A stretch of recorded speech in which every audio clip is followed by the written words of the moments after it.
এবারের বিপিএল এ নিশ্চিতভাবেই দারুণ অধিনায়কত্ব করেছেন খুলনা টাইগার্সের ক্যাপ্টেন মেহেদী হাসান মিরাজ। ব্যাটে পারফর্ম করেছেন, বোলিং এ পারফর্ম করেছেন, দলকে সামনে থেকে নেতৃত্ব দিয়েছেন, খাদের কিনারা থেকে প্লে অফে নিয়ে এসছেন এবং কোয়ালিফায়ারেও নিয়ে গেছেন, অলমোস্ট ফাইনালেও দলকে পৌঁছে দিয়েছিলেন।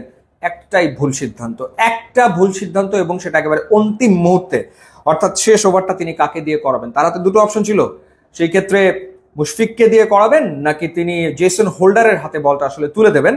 তিনি আস্থা রাখলেন মুশফিকের উপরে। শেষ ওভারে চিটাগং এর প্রয়োজন 15 রান এবং টেইল এন্ড ব্যাটাররা তখন আসলে ক্রিজে রয়েছে। যেহেতু মুশফিক 3টা উইকেট নিয়েছে সেই কারণে তার উপরে আস্থা রেখেছেন, কিন্তু জেসন হোল্ডারকে তো আনাই হয়েছে এই ধরনের পরিস্থিতিতে বল করার জন্য। নিশ্চয়ই তাকে উড়িয়ে আনা হয়েছে প্লে অফ ম্যাচের জন্য। শিমরান হেটমায়ার যেভাবে ব্যাটিং এ উদ্ধার করেছেন খুলনাকে, শেষ ওভারে আসলে জেসন হোল্ডারের উপর আস্থা রাখা যেত, মেহেদী হাসান মিরাজ আসলে সেটা করেননি এবং খেসারত দিতে হলো খুলনাকে টুর্নামেন্ট থেকে আসলে ছিটকে গিয়ে।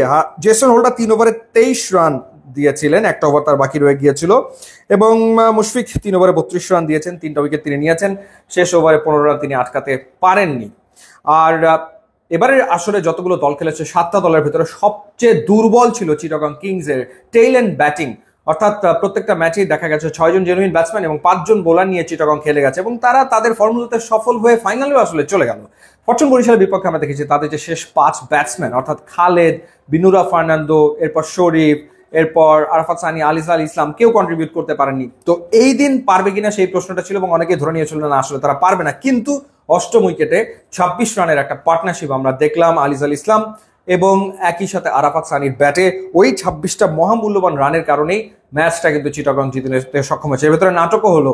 শেষ 3 বলে 8 রান দরকার, একটা 4 মারলেন শরীফ এবং তিনি কখন ব্যাটিং এলেন, যখন আলিসাল ইসলাম পায়ে টান লেগে পড়ে গেলেন তখন শরীফ এসে একটা 4 মেরে দিয়ে গেলেন। এরপর তিনি আউট হওয়ার পর আবারও আলিসাল ইসলাম ফিরে এসে তিনি আসলে শেষ বলে 4 মারলেন। 1 বলে 4 রান দরকার, তিনি সেটা আসলে মেরে দিলেন, চিটাগং চলে গেল ফাইনালে। তো ব্যাটিং এর ক্ষেত্রে খুলনা টাইগার্সের ব্যাটিং এর ক্ষেত্রে শিমরান হেটমায়ার তিনি তার কাজটা করে দিয়েছেন। 33 বলে 63 রান তিনি করেছেন, খুলনাকে উদ্ধার করেছিলেন ব্যাটিং এ, যে কারণে তাকে আসলে উড়িয়ে আনা। এবং মাইদুল অঙ্কন 32 বলে 41 রান করেছিলেন, যেহেতু 42 রানে 4 উইকেট হারিয়ে ফেলেছিল খুলনা, সেখান থেকে উদ্ধার করেছেন মূলত এই দুজনই, এই দুই ক্রিকেটারই। এবং বিনুরা ফার্নান্দো দারুণ বল করেছেন, 2টো উইকেট তিনি নিয়েছেন। চিটাগং কিংসের ওভারসিজ ক্রিকেটার এদিন দারুণ পারফর্ম করেছে। ব্যাটিং এর ক্ষেত্রেও তাই, লোকাল সব ব্যাটাররা ফেল করেছে, কিন্তু খোয়াজা নাফে 46 বলে 57 রানের একটা ইনিংস খেলেছেন ওপেনিং এ নেমে, এবং পাকিস্তানি হুসাইন তালাত 25 বলে 40 রানের একটা দারুণ ইনিংস খেলেছেন। মূলত এই দুজনের ব্যাটিং এর কারণেই আসলে ফাইনালের রেসে এবং ম্যাচে খুব ভালোভাবে টিকেছিল। তারপরেও একটা ব্যাটিং ধস কিন্তু তাদের হয়েছিল, এবং যখন মোহাম্মদ মিথুন আউট হয়ে গেলেন শেষ রিকগনাইজড ব্যাটসম্যান হিসেবে, তখন আসলে 130 রান চিটাগং এর, তখনও আসলে লম্বা পথ তাদেরকে পাড়ি দিতে হবে, তখনও তাদের প্রয়োজন আসলে 34 রান ম্যাচ জেতার জন্য। সেই কাজটা টেইল এন্ড ব্যাটাররাই ভালোভাবে করে দিতে সক্ষম হয়েছে। না কোনো বড় প্লেয়ার ছিল চিটাগং কিংসের, না কোনো যেটা মোহাম্মদ মিথুন বলেছেন টাকার গরম তাদের আসলে ছিল না।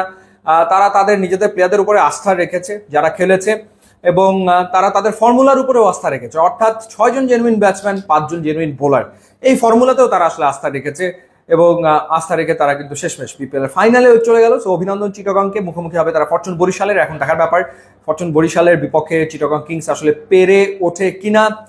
কিন্তু আসলে খুলনা টাইগার্স যারা যারা শেষ দিকে এসে দুর্দান্ত ক্রিকেট খেলেছে এবং মনে হচ্ছিল ফাইনালে তারা খেলবে, তারা আসলে টুর্নামেন্ট থেকে বিদায় নিল এই কোয়ালিফায়ার খেলে।